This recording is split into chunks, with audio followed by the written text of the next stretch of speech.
कहानी शुरू करने से पहले आप सबसे एक रिक्वेस्ट है, अगर आपको हमारा एक्सप्लेनेशन पसंद आए तो वीडियो को लाइक करें और चैनल को सब्सक्राइब करें। हम ऐसी ही वीडियो आपके लिए लाते रहेंगे। चलिए चलते हैं कहानी की तरफ। कहानी की शुरुआत में हमें दिखाया जाता है कि स्टीव नाम का एक साइंटिस्ट एक आदमी के ऊपर एक्सपेरिमेंट कर रहा होता है। वो उस आदमी के अंदर एक डिवाइस के जरिए G46 नाम की दवाई को इंजेक्ट करता है, जिससे वो बहुत फालतू बात पर भी हंसने लगता है। स्टीव उसे कहता है, तुम्हें बिना सुनवाई के उम्र कैद हुई है। ये सुनकर उसे बहुत गुस्सा आना चाहिए, लेकिन वो जोर जोर से हंसता ही रहता है। ये देखकर स्टीव और उसके साथी बहुत खुश होते हैं, क्योंकि उनका एक्सपेरिमेंट सफल होता है। आगे हमें दिखाया जाता है कि इस जगह का नाम स्पाइडर हेड होता है और यहाँ पर जेल के कैदियों को लाकर उनके ऊपर एक्सपेरिमेंट किया जाता है और उन्हें इसके बदले में ऐशो आराम की जिंदगी दी जाती है। आगे हम देखते हैं स्टीव एक जेफ नाम के कैदी को एक्सपेरिमेंट के लिए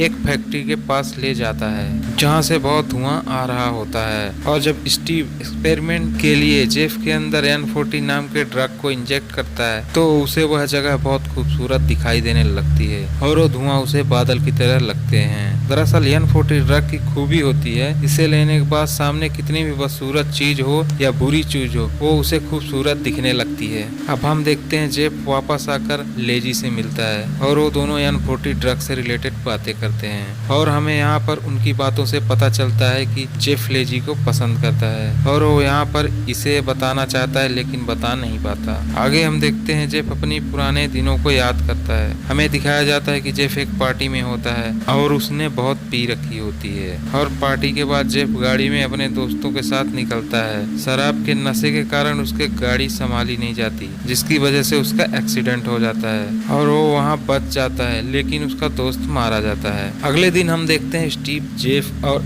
एक हैदर नाम की लड़की को एक्सपेरिमेंट के लिए बुलाता है। एक्सपेरिमेंट करने से पहले स्टीव उनसे पूछता है, क्या तुम दोनों एक दूसरे को पसंद करते हो? ये सुनकर वो दोनों नहीं बोलते हैं। अब स्टीव उन दोनों पर से परमिशन लेकर N40 ड्रग दोनों में इंजेक्ट कर देता है और अब दोनों एक दूसरे की तरफ अट्रैक्ट होने लगते हैं और दोनों इंटीमेट होने लगते हैं। ये देखकर स्टीव और उसका साथी मार्क बहुत खुश होते हैं, क्योंकि इनका एक्सपेरिमेंट भी कामयाब होता है। दरअसल ये ड्रग एक दूसरे के करीब लाता है, मतलब इसको लेने से सामने वाला कितना भी बुरा हो वो अच्छा लगने लगता है। उसका एक्सपेरिमेंट कामयाब तो होता है, पर मार्क को अभी और एक्सपेरिमेंट करके जानकारियां इकट्ठा करना था। वो फिर से एक्सपेरिमेंट करता है, पर इस बार जेफ तो होता है, पर हैदर की जगह दूसरी लड़की होती है जिसका नाम सारा होता है। वो देखने में थोड़ी बुरी होती है, इसी कारण से जेफ उसके तरफ ठीक से नहीं देख पा रहा था। लेकिन स्टीव जब उसके अंदर N40 ड्रग को इंजेक्ट करता है तो ये दोनों अट्रैक्ट होने लगते हैं और इंटीमेट होते हैं। ये होने के बाद जेफ यहाँ से चला जाता है। आगे हम देखते हैं जेफ के पास मार्क जाता है ड्रग के डिवाइस को रिफिल करने के लिए। तभी वहाँ पर जेफ मार्क से पूछता है, क्या तुम्हारे पास कोई ऐसी दवाई है जिससे पुरानी याददाश्त को मिटा सके?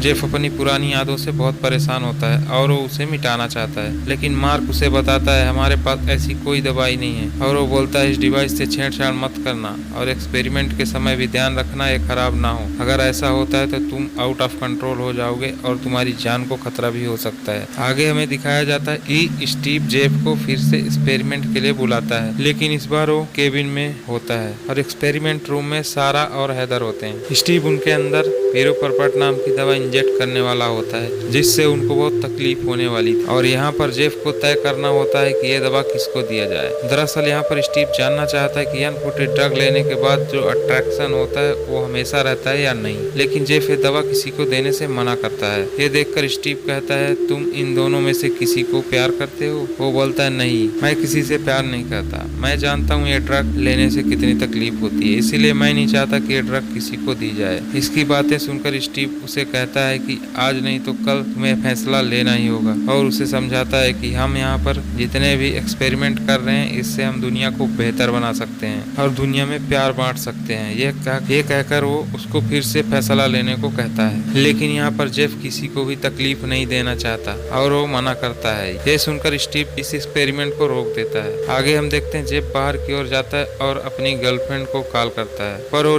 फोन रिसीव नहीं करती तो उसे एक मैसेज भेजता है कि मैं तुम्हें बहुत प्यार करता हूँ और तुम्हें बहुत मिस भी करता हूँ, पर अब मुझे लगता है कि मैं तुमसे नहीं लेजी से प्यार करने लगा हूँ, इसीलिए अब मैं तुम्हें परेशान नहीं करूँगा। अगले दिन हम देखते हैं स्टीव जेफ को फिर से एक्सपेरिमेंट के लिए बुलाता है, लेकिन इस बार उसके साथ कोई लड़की नहीं बल्कि एक आदमी होता है। ये देखकर वो एक्सपेरिमेंट करने से मना करता है। ये सुनकर स्टीव उसे सिर्फ चुपचाप बैठने को कहता है। वो शांत होकर बैठ जाता है, लेकिन थोड़ी देर बैठने के बाद उसे लगता है स्टीव उसके साथ सेम एक्सपेरिमेंट करने वाला है जैसे कि वो पहले सारा और हैदर के साथ करने वाला था। और वो वहाँ से उठकर स्टीव के पास जाता है। वहाँ पर फिर से पूछता है। यहाँ पर लेजी उसे बता देती है कि हाँ, मुझे इसी के लिए बिठाया गया था। ये सुनकर जेफ स्टीव के ऊपर गुस्सा करने लगता है। यहाँ स्टीव जेफ को समझाता है कि ये सब मैं भी नहीं चाहता, पर ये सब हमारे सुपीरियर चाहते हैं और मैं इनकी बातों को टाल नहीं सकता। अगर वो जो चाहते हैं वो नहीं होगा तो ये सब बंद कर देंगे और फिर से तुम्हें जेल में बंद कर दिया जाएगा। ये सुनकर जेफ उसकी बात समझ जाता है और एक्सपेरिमेंट के लिए तैयार हो जाता है। आगे हम देखते हैं कि मार्क भी इस बात से खुश नहीं होता, लेकिन स्टीव यहाँ पर समझाता है कि ये सब हम दुनिया को बेहतर बनाने के लिए कर रहे हैं और हम बहुत अच्छा करेंगे, और इससे बाहर भेज देता है। आगे हमें दिखाया जाता है कि स्टीव भी इन सब ड्रग का इस्तेमाल करता है रिलैक्स होने के लिए। अगले दिन हम देखते हैं कि मार्क स्टीव के डिवाइस को रिफिल कर रहा होता है। इतने में यहाँ पर जेफ आ जाता है। ये देखकर स्टीव अपने डिवाइस को छिपा लेता है और यहाँ पर एक्सपेरिमेंट को चालू करते हैं। यहाँ पर स्टीव जेफ को बताता है कमेटी चाहती है कि हम हैदर को हीरो पर ड्रग दें, इसके लिए तुम्हें हाँ करना पड़ेगा। लेकिन यहाँ पर जेफ उसे कहता है मैं नहीं चाहता कि हीरो पर ड्रग हैदर को दिया जाए, और कहता है एक्सपेरिमेंट रोकने के लिए क्या तुम एक बार अपने बॉस से बात नहीं कर सकते। स्टीव हाँ बोलकर लेजी के पास जाता है और उसे थोड़ा देर बात करने के बाद वापस आता है और जेफ से कहता है कि बॉस से उसकी बात हो गई है और वो नहीं मान रहे हैं और वो चाहते हैं कि वो एक्सपेरिमेंट नियम के मुताबिक होना चाहिए। अगर तुम ऐसा नहीं करते तो तुम्हें इस प्रोजेक्ट से बाहर निकाल देंगे और तुम्हें वापस जेल भेज देंगे। अब जेफ को हाँ करना पड़ता है और अब स्टीव हैदर को ड्रग दे देता है, जिससे हैदर को बहुत तकलीफ हो रही होती है और वो उस तकलीफ को बर्दाश्त नहीं कर पा रही होती और वो दीवार को जाकर टक्कर मारती है, जिसकी वजह से उसकी डिवाइस डैमेज हो जाती है। इसी कारण से उसका डोज बढ़ जाता है और उसे बहुत सारी तकलीफें होने लगती है और वो अपने आप को मार देती है। ये देखकर स्टीव और मार्क उसके तरफ चले जाते हैं। इसी दौरान स्टीव के जेब से उसके लॉकर की चाबी गिर जाती है और ये जेफ देख लेता है और चाबी उठाकर स्टीव का लॉकर खोलकर उसकी डायरी को देखने लगता है। अब इसे यहाँ पर पता चलता है कि ये कंपनी स्टीव की है, उसके ऊपर उसका कोई बॉस नहीं है